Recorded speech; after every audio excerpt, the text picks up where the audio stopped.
Assalamualaikum warahmatullahi wabarakatuh. Baiklah, saya Adinda Ayu Sahara dengan MPM 208.009. Tujuan saya membuat video ini untuk melengkapi tugas saya dengan Ibu Sylvia Marni, mata kuliah dasar-dasar filsafat. Baiklah, langsung saja kita ke materi. Pengertian filsafat dan manfaat belajar filsafat. Filsafat adalah studi tentang seluruh fenomena kehidupan dan pemikiran manusia secara kritis dan dijabarkan dalam konsep mendasar. Filsafat tidak dialami dengan melakukan eksperimen-eksperimen dan percobaan-percobaan, tetapi dengan mengutarakan masalah secara persis, mencari solusi untuk itu, memberikan argumentasi dan alasan yang tepat untuk solusi tertentu. Secara etimologis, istilah berasal dari bahasa Arab yaitu filsafah atau juga dari bahasa Yunani yaitu filosofia yang terdiri dari kata pilin yang berarti cinta dan sophia yang berarti kebijaksanaan. Jadi bisa kita artikan bahwa filsafat itu berarti cinta akan kebijaksanaan atau love wisdom dalam arti yang sedalam-dalamnya. Selain itu, definisi dari filsafat banyak dicetuskan oleh para ahli filsafat atau filsuf, seperti Cicero yang berpendapat bahwa filsafat adalah sebagai ibu dari semua seni atau the of mother of all the art, juga mendefinisikan filsafat sebagai art vitae yang berarti seni kehidupan. Adapun manfaat mempelajari filsafat terbagi menjadi dua. Secara umum, filsafat membantu kita memahami bahwa segala sesuatu tidak selalu tampak seperti apa adanya. Filsafat membantu kita mengerti tentang diri kita sendiri dan dunia kita. Filsafat membantu kita lebih berpikir kritis. Filsafat membantu kita mengembangkan kemampuan menalar secara jelas, membedakan argumen yang baik dan buruk, melihat segala sesuatu melalui kacamata yang luas. Secara khusus, mempertahankan, menunjang dan melawan atau berdiri netral terhadap pandangan filsafat lainnya. Memberi pengertian tentang cara hidup, pandangan hidup, dan pandangan dunia. Memberikan ajaran tentang moral dan etika yang berguna dalam kehidupan.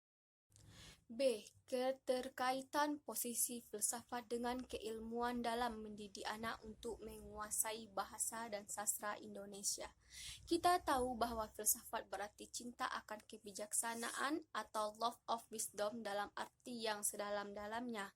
Jadi, keterkaitan ilmu filsafat dalam mendidik anak untuk menguasai bahasa dan sastra Indonesia sama-sama mengajarkan arti kehidupan dan cinta kasih yang mendalam antar sesama. Dan para ahli filsafat seperti Cicero berpendapat bahwa filsafat adalah sebagai ibu dari semua seni. Jadi dikaitkan bahwa ibu adalah orang pertama yang mendidik anak-anaknya dengan tulus. Ibu mengajarkan kita arti cinta, kasih sayang, dan arti kehidupan. Maka dari itu, kita tahu bahwa filsafat adalah ilmu pendidikan berdasarkan atas filsafat atau filsafat yang dijadikan pandangan dalam menghadapi permasalahan manusia. Filsafat juga sebagai ibu agung dari berbagai ilmu pengetahuan. Artinya semua ilmu pengetahuan, semua pendidikan berpegang kepada filsafat. Mengembangkan ilmu filsafat, pendidikan haruslah mengikuti pemikiran filsafat yang diikuti oleh suatu bangsa. Pendidikan adalah suatu cara untuk mencapai suatu berpikir filsafat serta membina pewaris bangsa untuk mempelajari ilmu filsafat dan mengamalkan nilai-nilai filsafat.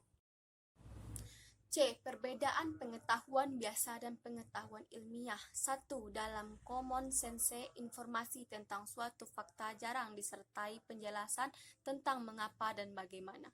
Common sense tidak melakukan pengujian kritis hubungan sebab akibat antara fakta yang satu dengan fakta lain.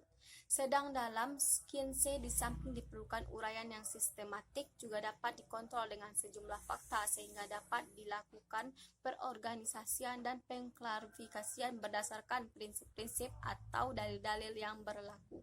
2. Pengetahuan ilmiah menekankan pada ciri sistematik. Pengetahuan ilmiah didasarkan pada pengetahuan yang ada sebelumnya dan terikat satu sama lain, sedangkan common sense tidak memberikan penjelasan eksplanasi yang sistematis dari berbagai fakta yang terjalin. Di samping itu, dalam common sense dapat pengumpulan data bersifat subjektif karena common sense syarat dengan muatan-muatan emosi dan perasaan. 3. Dalam menghadapi konflik dalam kehidupan, pengetahuan ilmiah menjadikan konflik sebagai pendorong untuk kemajuan ilmu pengetahuan. Pengetahuan ilmiah berusaha untuk mencari dan mengintroduksi pola-pola eksplanasi sistematik, sejumlah fakta-fakta untuk mempertegas aturan-aturan dengan menunjukkan hubungan logis dari proposisi yang satu dengan yang lainnya. 4.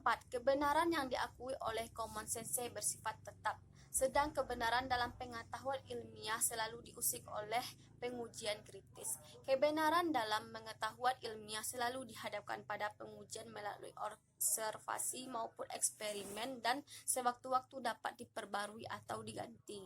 5. Perbedaan selanjutnya terletak pada segi bahasa yang digunakan untuk memberikan penjelasan mengungkapkan fakta dalam fakta. Istilah dalam common sense biasanya mengandung pengertian yang ganda dan samar-samar, sedang ilmu pengetahuan merupakan konsep yang tajam yang harus dapat diverifikasi secara empirik. 6.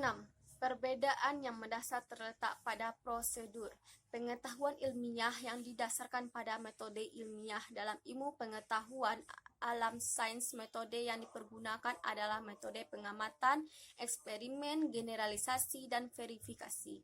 Sedang ilmu sosial dan budaya juga menggunakan metode pengamatan, wawancara, eksperimen, generalisasi, dan verifikasi.